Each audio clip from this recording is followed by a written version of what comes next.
Bem-vindo ao podcast 1844. Apresentação: Washington Araújo.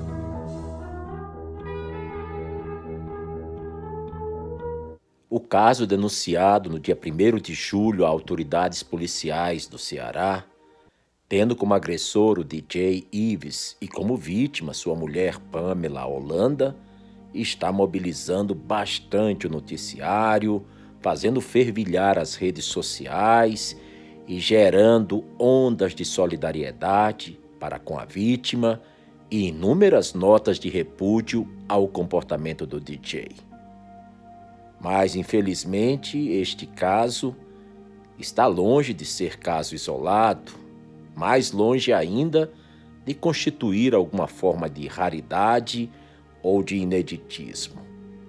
O episódio de hoje do podcast 1844 é sobre esse inadiável e aflitivo tema. Lutar contra a violência doméstica, contra a corriqueira violência silenciosa a qual as mulheres são vítimas, parece-me ser um tema da maior importância para todos quantos se preocupam em construir uma sociedade melhor, uma sociedade livre do vírus da violência. É impossível pensar em um mundo seguro e em paz, enquanto, no chamado recesso sacrossanto do lar, como diriam os antigos, enquanto existir um agressor e uma vítima. Pior ainda, quando esse agressor é o chefe da família e a vítima, sua esposa. No Brasil, apenas no ano de 2020, portanto no ano passado, mais de 105 mil denúncias de violência contra a mulher foram registradas nas plataformas do Ligue 180 e do Disque 100. A realidade, além de pavorosa, é demais ultrajante e inaceitável. Vejamos os números. Do total de registros nesses dois ambientes de denúncia de violência contra a mulher, 72%, ou seja, 75 mil denúncias, são referentes à violência doméstica. De acordo com a Lei Maria da Penha, esse tipo de violência é caracterizado pela ação ou omissão que causem morte, lesão, sofrimento físico, sexual ou psicológico da mulher. Ainda encontramos na lista danos morais ou patrimoniais às mulheres. O restante das denúncias, 29.900, ou seja, 28% desse total, se refere à violação de direitos civis e políticos. Por exemplo, como condição análoga à escravidão, tráfico de pessoas e o cárcere privado das mulheres. Também estão relacionadas à liberdade de religião e crença e o acesso a direitos sociais, como saúde, educação, cultura e segurança.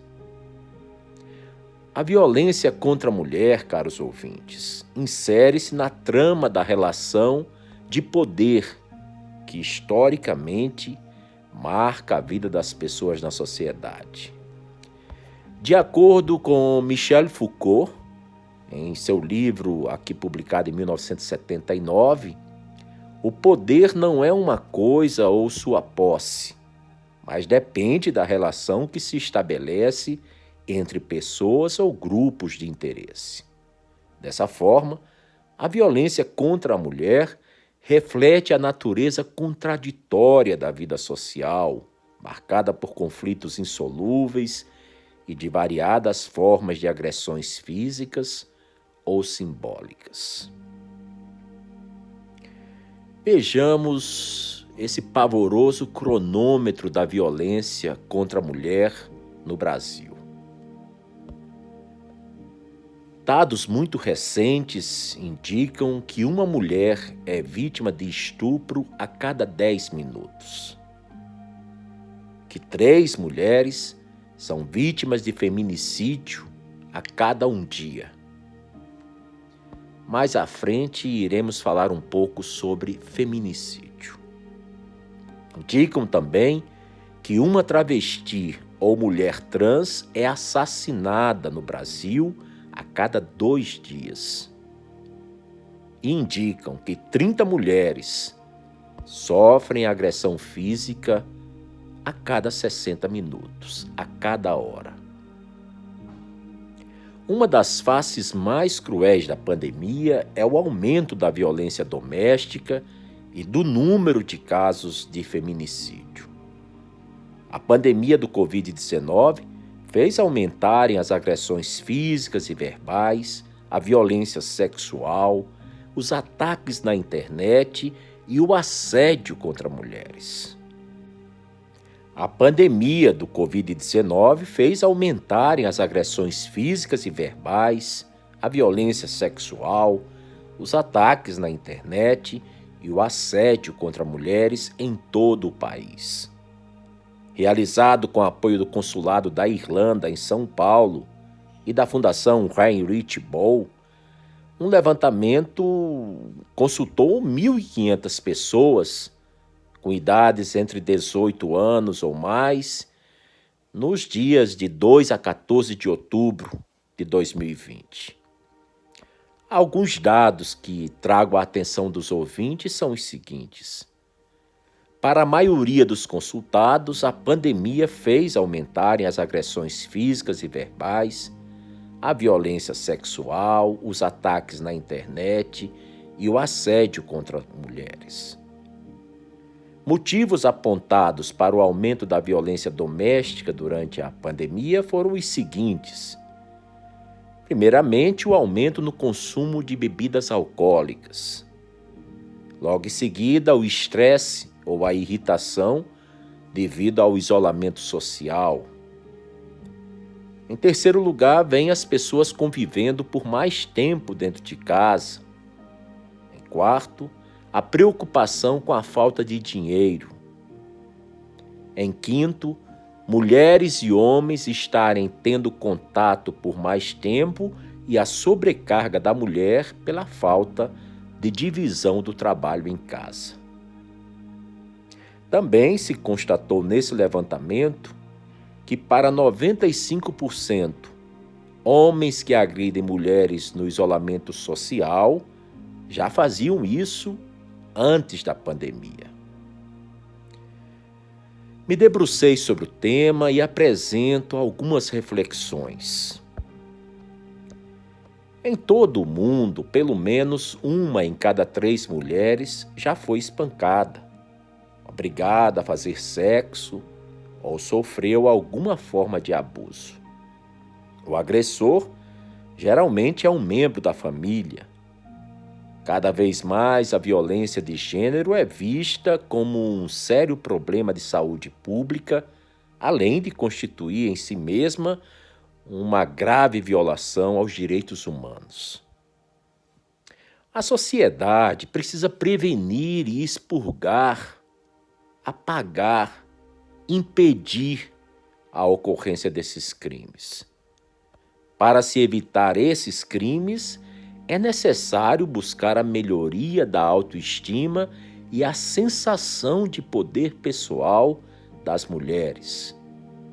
Aumentar o acesso das mulheres e meninas à educação e intensificar o acesso e controle das mulheres sobre os recursos econômicos. A capacitação feminina é não só uma meta louvável em si mesma, mas constitui também uma estratégia muito importante se quisermos, com seriedade, tratarmos de eliminar a violência contra a mulher.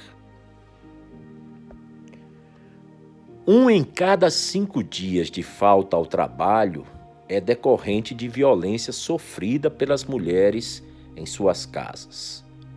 A cada 5 anos, a mulher perde 1 ano de vida saudável se ela é vítima de violência doméstica.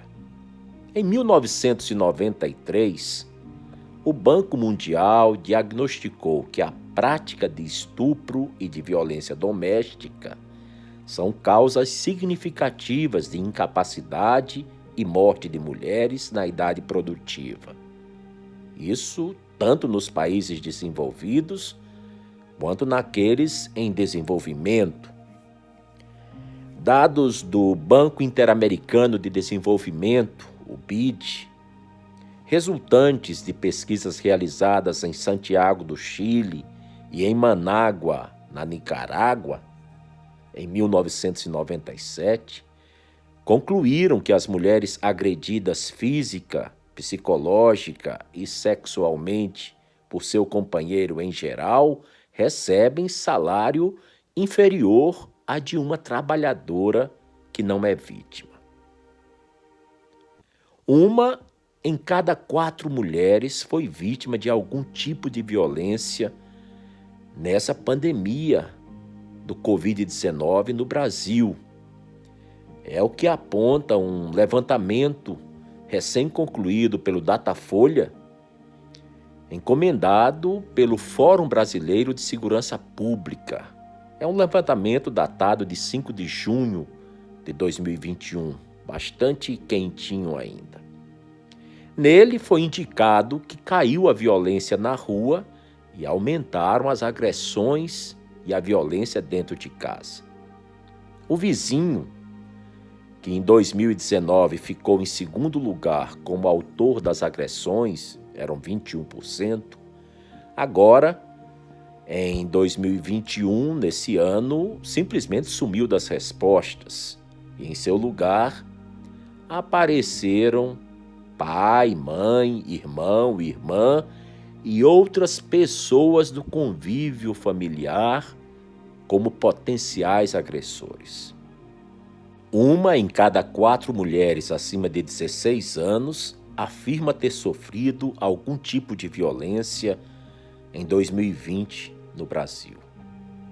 Portanto, durante a pandemia do Covid-19, isso é detectado pela pesquisa do Instituto Datafolha, encomendada pelo Fórum Brasileiro de Segurança Pública e divulgada nessa primeira semana de julho de 2021.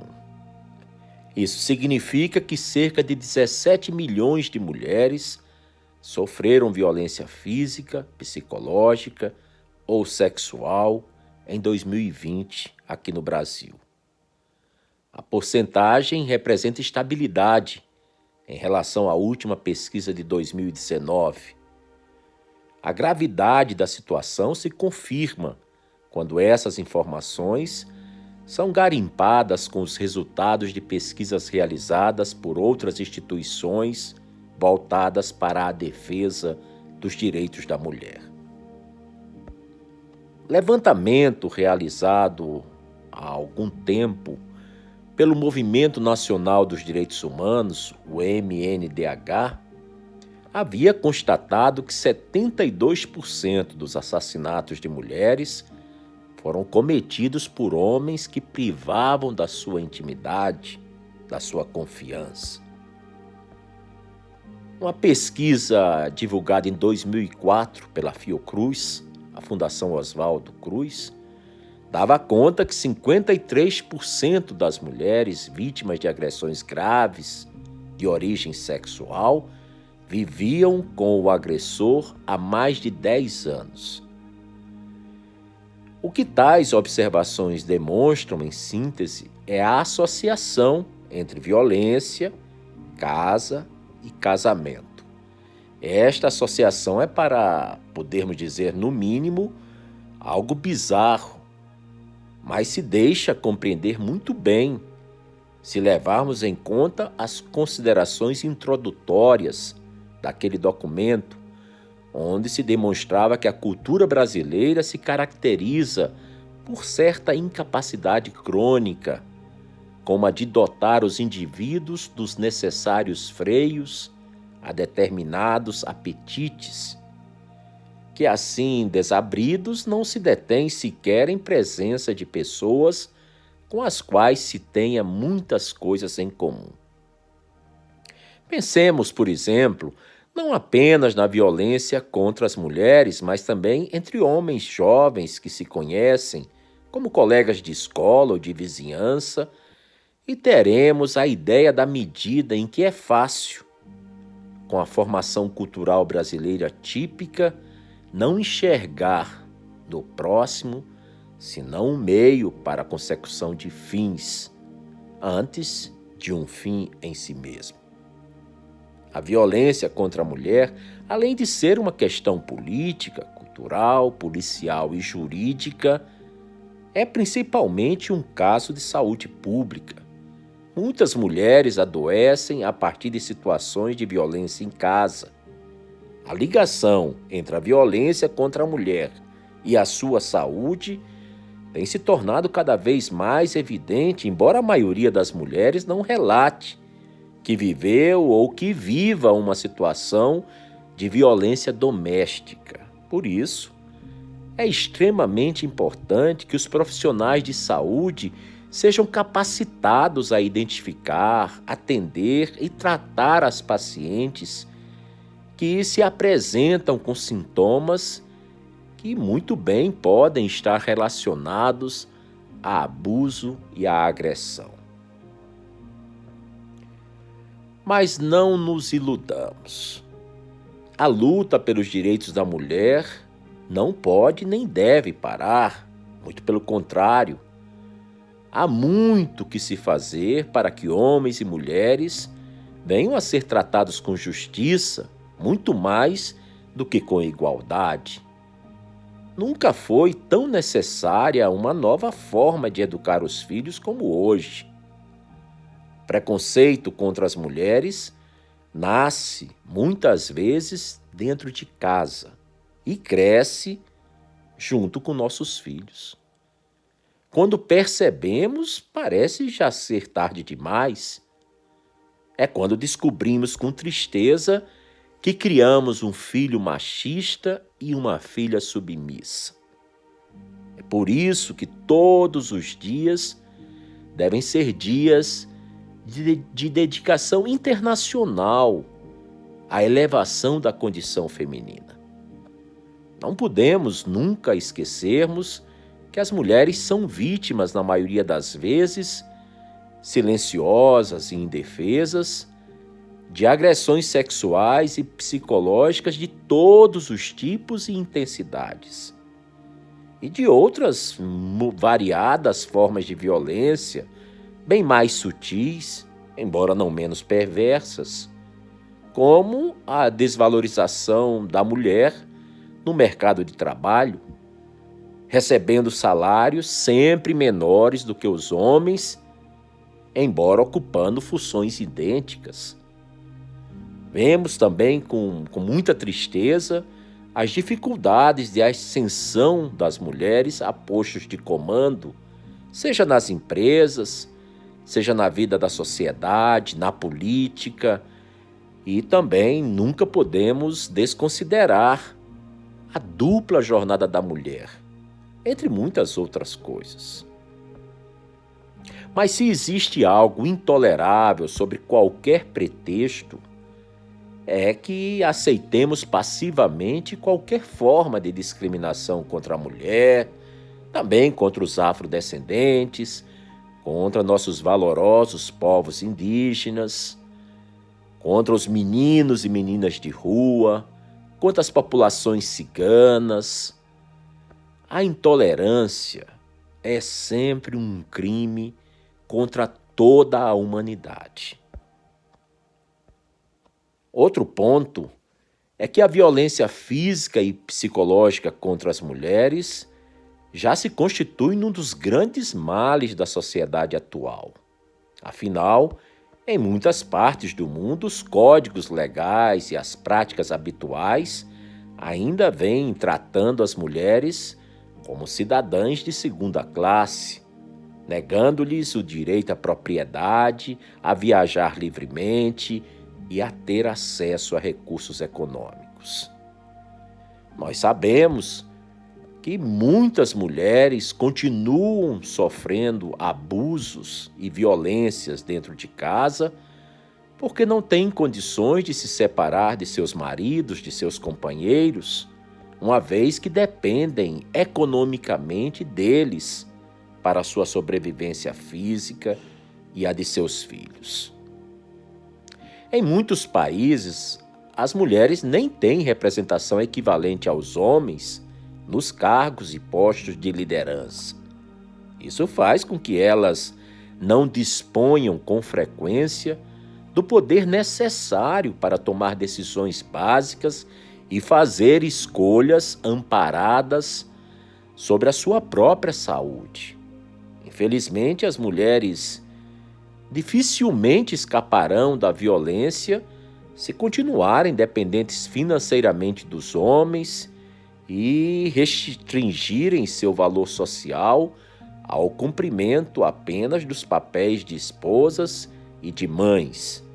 Torna-se necessária e inadiável, acima de tudo, uma mudança de atitude da sociedade para com as mulheres.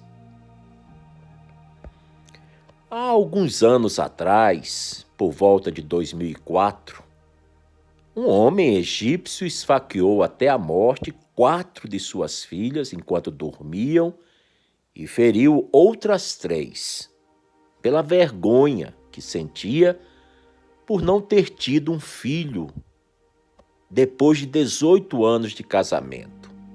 Foi o que ele informou à polícia egípcia. Pois é, situações como essas ainda acontecem em várias partes do planeta. São tantas as crises que a humanidade enfrenta que até perdemos o foco sobre qual crise deveria ser priorizada, qual delas necessitaria ser combatida dia e noite, sem trégua, sem parada para descanso, sem dia sagrado, nem dia feriado, nem férias. 24 horas, 7 dias por semana.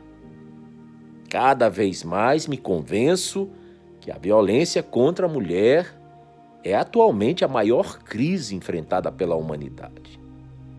Existe ainda tanta resistência na intervenção por ela ser considerada um problema da família e do casal. E isso decorre certamente de nossas normas e valores sociais que durante séculos não permitiam que o Estado ultrapassasse a soleira da porta de casa. É difícil esquecermos aquele ditado popular que vem ainda do século XIX e que fala que em briga de marido e mulher ninguém mete a colher. Esse ditado pode de alguma forma simbolizar talvez a origem de nossos fracassos para combatermos a violência contra a mulher ao longo dos séculos. A verdade mesmo é que sim, em briga de marido e mulher, toda pessoa responsável e com sentimentos de humanidade, pessoa de boa vontade, tem que meter a colher sim, tem que se intrometer na briga, inicialmente para impedir a continuação da violência em si e logo em seguida para fazer a denúncia à autoridade policial mais próxima, mais acessível.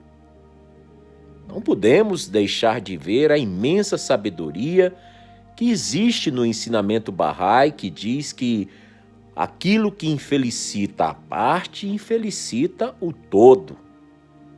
Em síntese, se um semelhante meu se encontra em situação de risco, está sendo vítima de uma injustiça, de uma violência, é uma parte de mim mesmo que se encontra nessa situação de grave vulnerabilidade.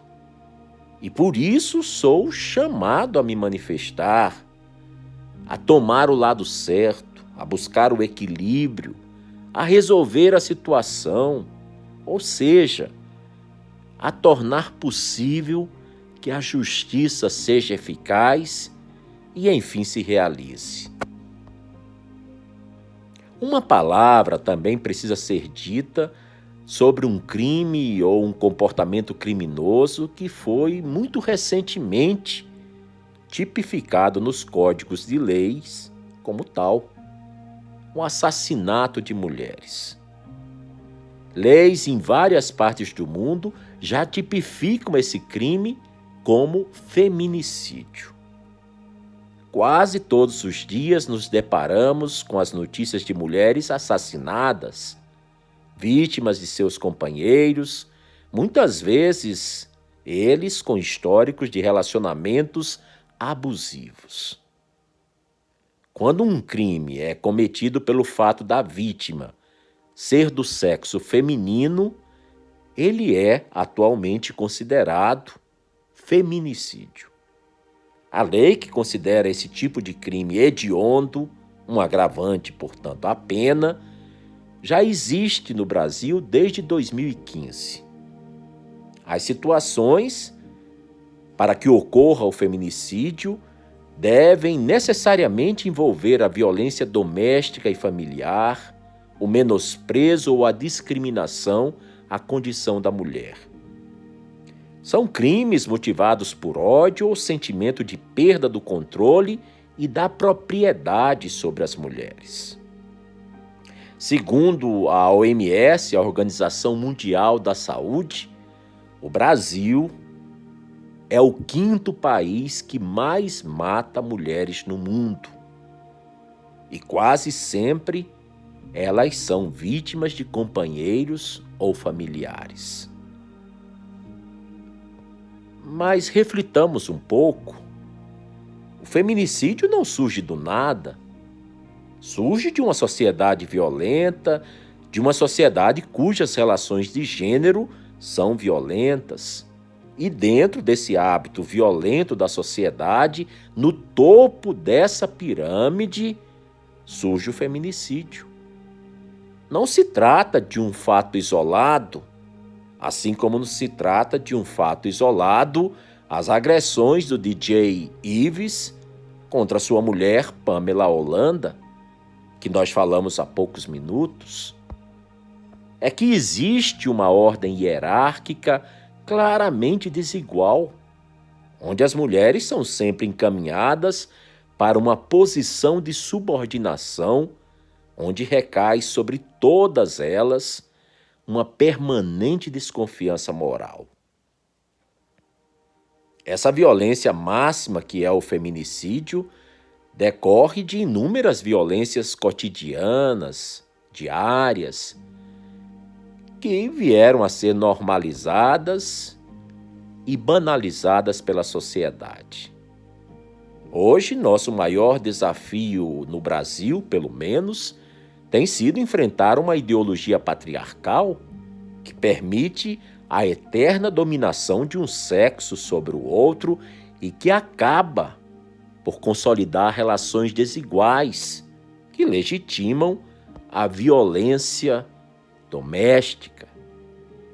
Quanto maior a autonomia da mulher, menor é a sua subordinação e, por consequência, maior é a violência. O olhar da gente pode gerar discriminação.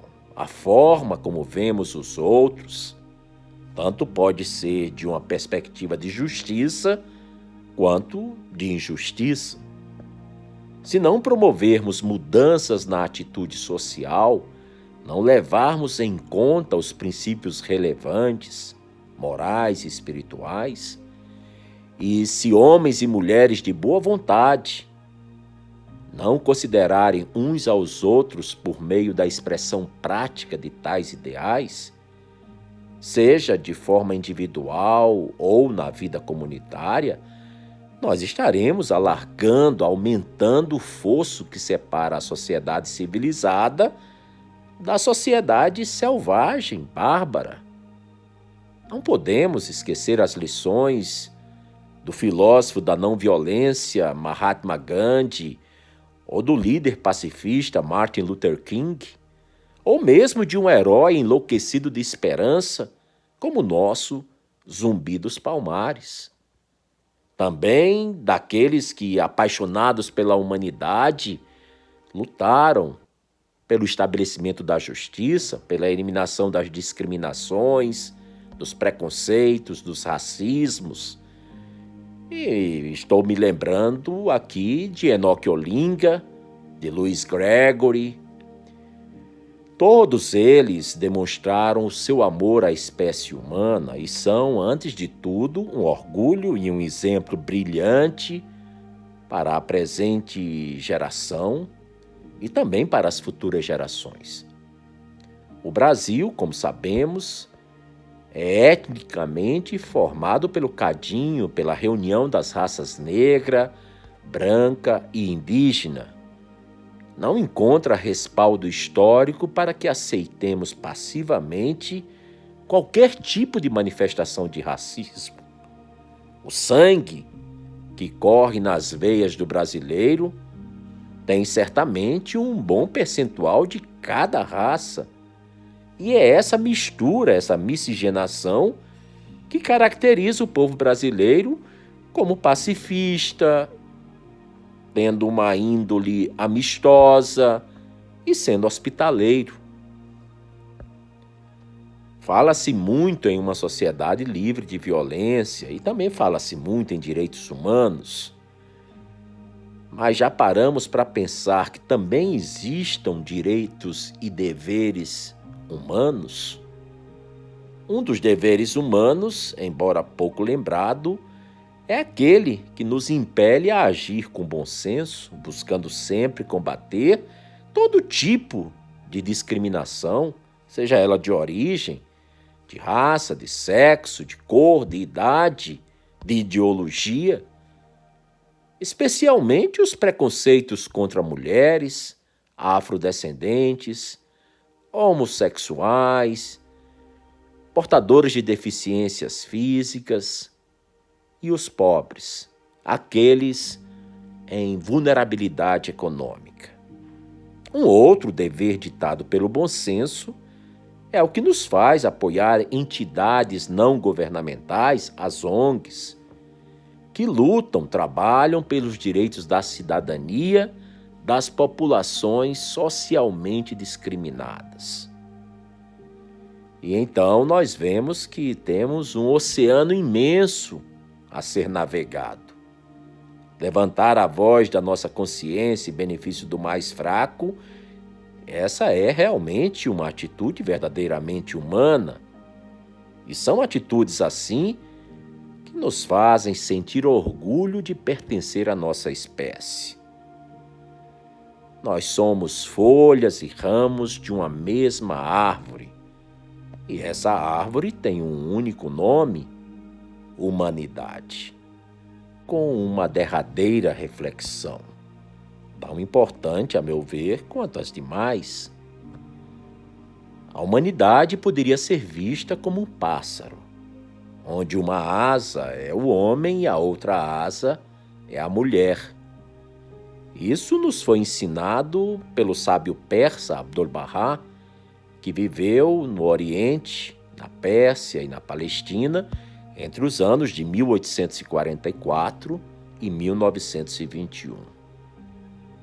Tomemos, então, essa metáfora belíssima, então inspiradora.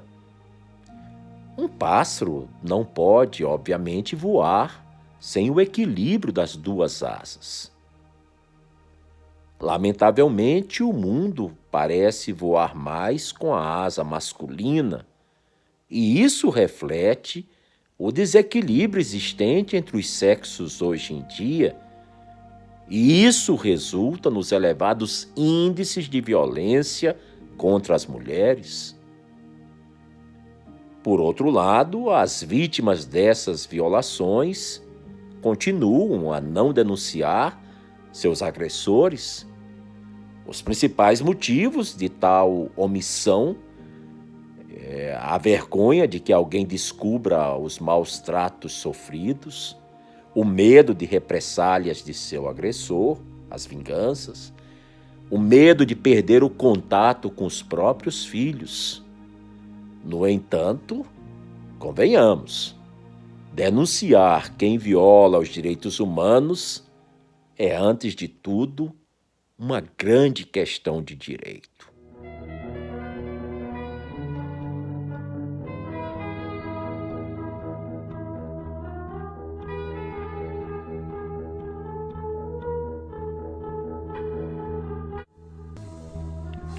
Você acabou de ouvir mais um episódio do podcast 1844. Agradecemos sua audiência e lhe convidamos para ouvir nosso próximo episódio semanal. Apresentação e comentários: Washington Araújo. Trilha musical composta por Ian Garbinato. Vinhetas: Diogo Garbinato.